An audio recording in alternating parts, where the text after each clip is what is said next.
Congressman Frank, in the few minutes we have left, I want to turn very briefly to foreign policy, how you assess President Obama's performance in that arena. We just witnessed this week the use of drones, which was able to target and kill the #2 in Al-Qaeda, Abu Yahya al-Libi, in the North Waziristan in Pakistan. I mean, what's your view of this particular policy and overall? I think the use of the drones in self-defense is legitimate.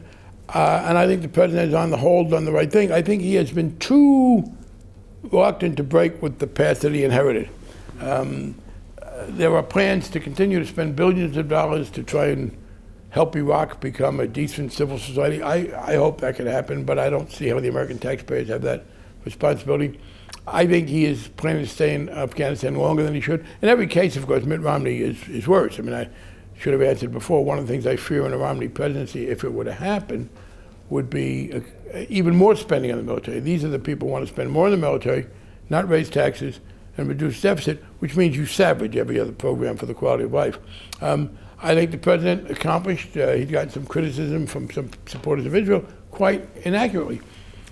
When the Palestinians talked about getting a UN resolution recognizing them as a state, the Obama administration used great skill in getting the votes to defeat that.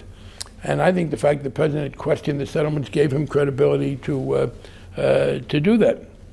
So in general, I think his foreign policy has been successful. Part of the problem is that we have propagated this ourselves, there was this exaggerated notion of what America can do. There's trouble. People said, well, why isn't America stopping the problem in Syria? Because we can't. Because we have got a lot of opposition to us in the Muslim world. Because there are deep-rooted problems there. And it is not America's fault that there is this terrible abuse by Assad.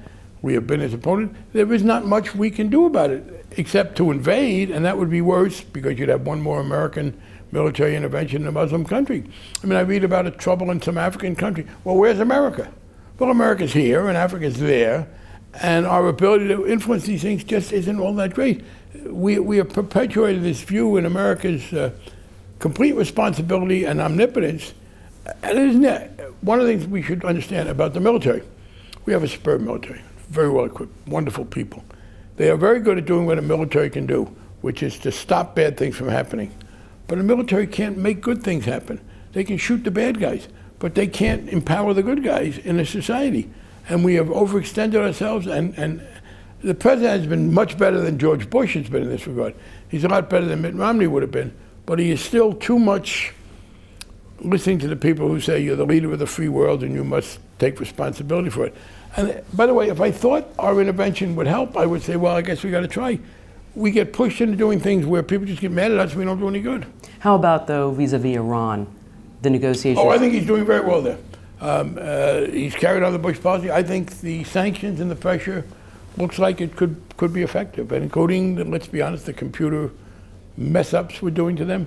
I think he's doing the maximum that can be done in Iran, short of military, and I think that makes the need for a military intervention less likely. I think I haven't heard anybody suggest anything he can do in Iran better than he's doing.